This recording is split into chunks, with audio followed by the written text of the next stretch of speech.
make an opening statement, then if you have questions, please raise your hand and we'll point and please identify yourselves.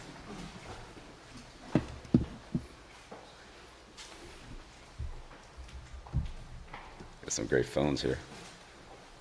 Well, first of all, thanks for coming out. It's kind of interesting to be starting football here in March, especially when we'll be able to get to pads. But exciting, good to get going, and I appreciate the turnout. We got a lot of work to do, a long way to go, and just kind of getting to know the team here. We did a lot of off-season conditioning, and the teams responded well to that. So we've been able to work through practices, through our first practice, pretty cleanly. But we'll see how that goes here as we start stacking them together. But as far as evaluations and things like that, we got a long way to go, and we'll take a look at everybody and see how things shape up, and just take it as it comes day by day. No big expectations here other than to go out and get better every day, improve on the things that we didn't do as well yesterday, add in some new things today, and just keep stacking those days together over a consistent period of time, basically all spring, and we'll see where we are at that point.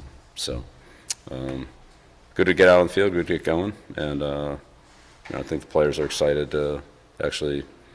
We haven't been able to use footballs, right? But now we can actually get a football out there and starting to look like football. Go ahead. Aaron here with the AP. You guys, you've been around college-age kids when they were rookies or draftees, but a lot of the guys you work with were seasoned pros, understood what you wanted in terms of how you work as a pro.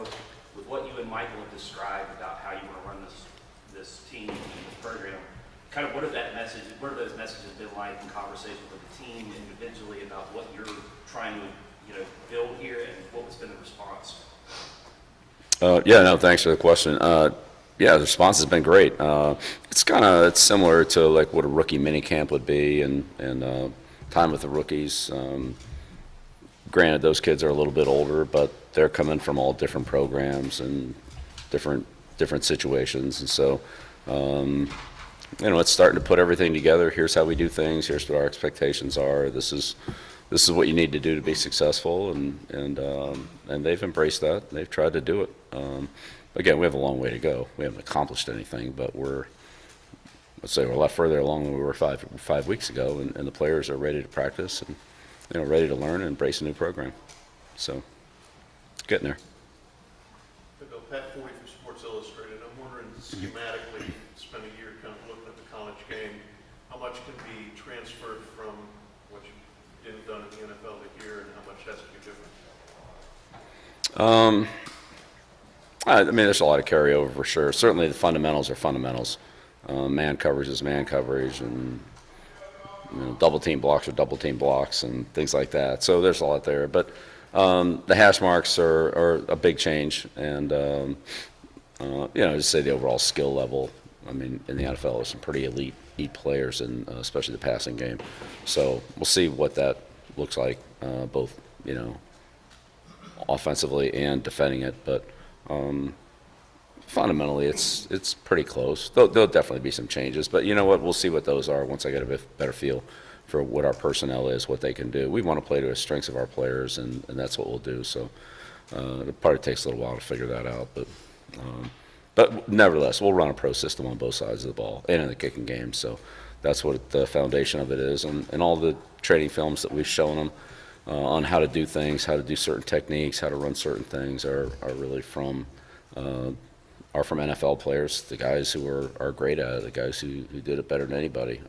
So I think that's still a great way to teach, because our players are seeing some of the best guys that have ever played do what they do. So it's a good teaching basis. Andrew Jones, Star Illustrated. The quarterback, we've got 3 scholarships here this spring.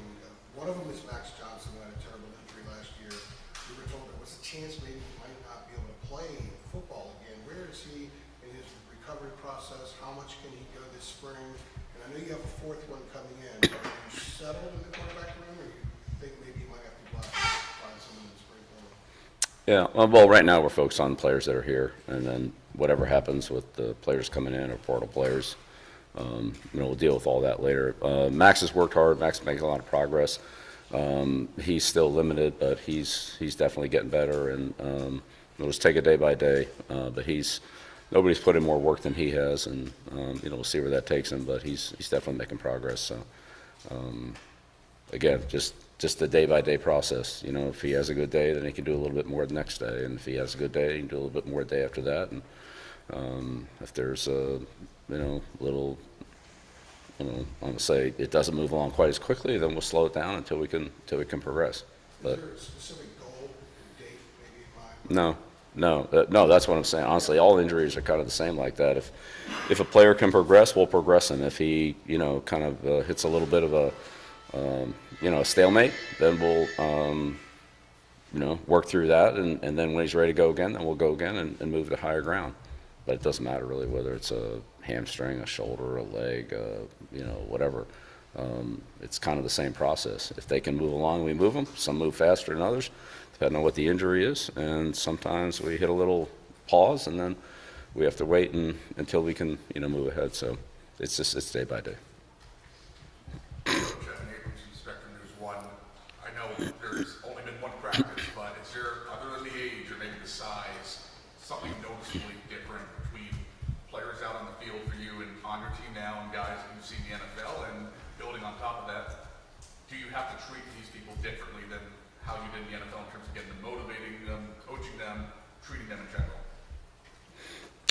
Well, we'll see. I don't think so, but as you said, we've only had one practice, so it's a long journey. There's a lot of work to be done, and there'll be a lot of practices and a lot of meetings, and a lot of hard work put in. We'll see how all that goes.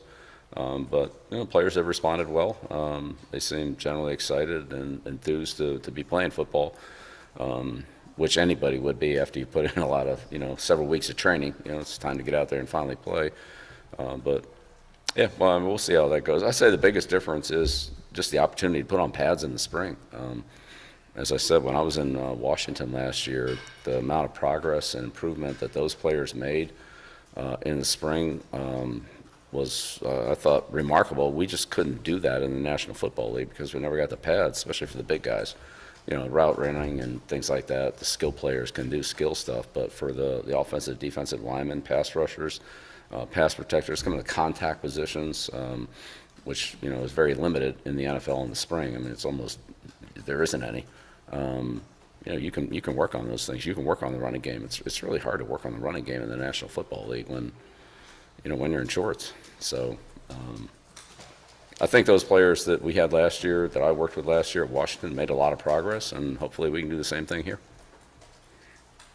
You talked about using this time to taking up with ESPN. You talked about using the time that you've had so far to try to get to know the team and players. How good of a feel do you think you have for personnel that you have right now? And do you expect, by the end of spring, maybe a bunch of people being good, say, this wasn't maybe for me, and you want to go out and get some more people coming in? How do you kind of anticipate roster management?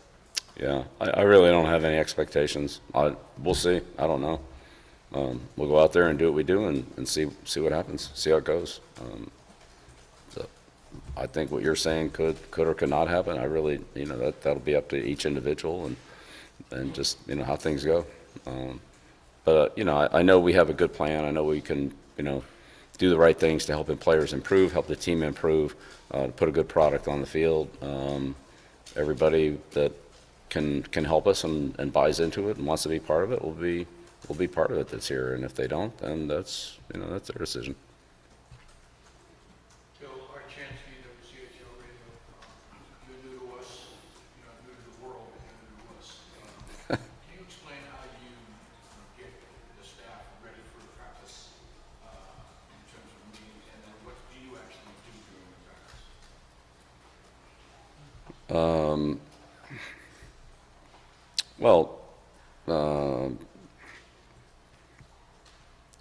Well, spring practice is a little bit different than practice in the fall, but let's talk about spring practice. We have a general outline of what we want to try to do over the spring, so that the offense and the defense can work together, so that the things that the offense is working on, the defense is ready for, and vice versa. and that we can evaluate. Most important thing for us right now is just to evaluate the players. Other than Freddie being last year, none of us really, have any familiarity with the players, what they can do, and what their skills are. We certainly want to be able to take advantage of those. So, we want to put in the foundations and of all the fundamentals that we'll use that'll carry us through the year, and that's the main thing, and then to evaluate the players. So each practice is structured so that we can work productively together on offense and defense, and at the same time that we can build up our conditioning and stamina. And then we have to see how it goes. Sometimes you move a little faster than you think. Sometimes maybe you move a little slower than you think, and you have to adjust your pace on that based on once you put a building block down and can build on it, then you do. If that block's not solid and you're really not, you can't build on it, then you have to go back and kind of, reinforce it.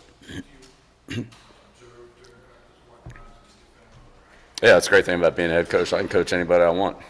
So, I can coach the line. I can yell at the tight ends. I can yell at the DBs. I can yell at the kickers. I can go to any group I want and coach them. And honestly, that's the fun part. It's, you see something that you want to address and talk to a player about, you can go in there and talk to them. And so I've been very fortunate. I've had the opportunity to coach every position on the field, on offense, defense, and special teams. And so if I can help a player, I'm here to help them. That's my job. So I want to help them get better. Right here, then Adam Zimmer. Chris Lee from WRAL. So you guys have campaigned that this will be like the 33rd NFL team, which should be very pro-oriented. What former UNC players who are currently pros or have been pros, or if you don't want to name them, what level of involvement do you plan on having with those players who also played here, wore these jerseys, but to come and have relationships with these guys to kind of help along the process of showing, how to become a pro? Yeah, well, we welcome that. Yeah, thank you. No, that's a great question, a great point. We welcome that. We want, all of our alumni to come back, both football players and non-football players, other people who are part of the program and supporters of the program. So, we welcome all those people back. I'm sure you'll see a lot of former UNC players around here. Some are on the staff, Natrone, for example. Some are on the staff, some are in other capacities in the organization or at the university, and some will be here visiting. So I don't want to give away any names or anything, but if you guys do some good detective work, maybe you'll be able to spot a couple. Adam Smith with Inside Carolina. Bill, just wondering, from your vantage point, what the response from your players have been to the not having numbers on their jerseys in practice, and how have you gone about sort of explaining what the method is there that you all are doing by not having the numbers on jerseys? Yeah, it hadn't been a lot of explanation. That's just what we do. We go out there and, we earn it. So the numbers and what color gloves we wear and all that's not as important as doing your job and being responsible and accountable to your teammates and being a good teammate. And so our focus is on the team, and we're just all out there working, practicing, trying to get better. And it's coaches, players, all of us. And so it's not all about individual notoriety right now. It's about trying to put together a team. So we did that at New England. We did it for years and years, and then of course they changed the rule and forced us to put jersey numbers on the players, and so we did. But I don't think that's important at this time of year. I think it's more important to just go out there and practice well and improve every day, and so that's what we emphasize. Mark, last one. Brian Murphy with WRAL. What characteristics were you looking for as you put together a coaching staff? How important was it to have your sons on the staff? Well, again, it starts with the coordinators, and Steve, Freddie, and Mike have a ton of experience. They've performed well in multiple situations. Certainly, Steve's coached our defense for a long time, and whatever his years as a coach were, he was involved way before that. So Mike's done a tremendous job on special teams and has a great background. His father is one of the great special teams coaches in the National Football League, Chuck Briefer. So that goes in the family. And, Freddie's, got great experience. I mean, he was at Arizona for a decade, and head coach at Cleveland, and he's been with the Giants and so forth, and, played major college football at Alabama. So, and same thing with Will. So, those guys, they have a lot of experience, and, we're just trying to put together the best staff that we can. It's a combination of pro experience. Some of those players, some of those coaches have a lot of college experience.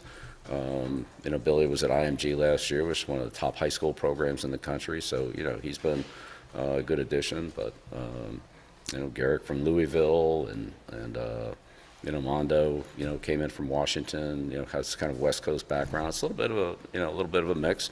But, feel like everybody here has, can add and has added to our, the overall quality of the coaching staff. But, in some cases bring a different perspective. Ty came over from Arizona, and so that's, just, as part of Jed's staff there, but, gives us another perspective. Certainly has a lot of familiarity with the Arizona-Washington program. So, we just try to put together the best group that we can. I love the guys that we're working with. They work hard, and we're doing all we can to help our team improve and help the players play better, and that's our job. Moses, of course, with the strength conditioning, has been a big part of it so far, because that's really all we've been able to do up until yesterday. Coach, thank you. Okay, great. Thank you. Thank you.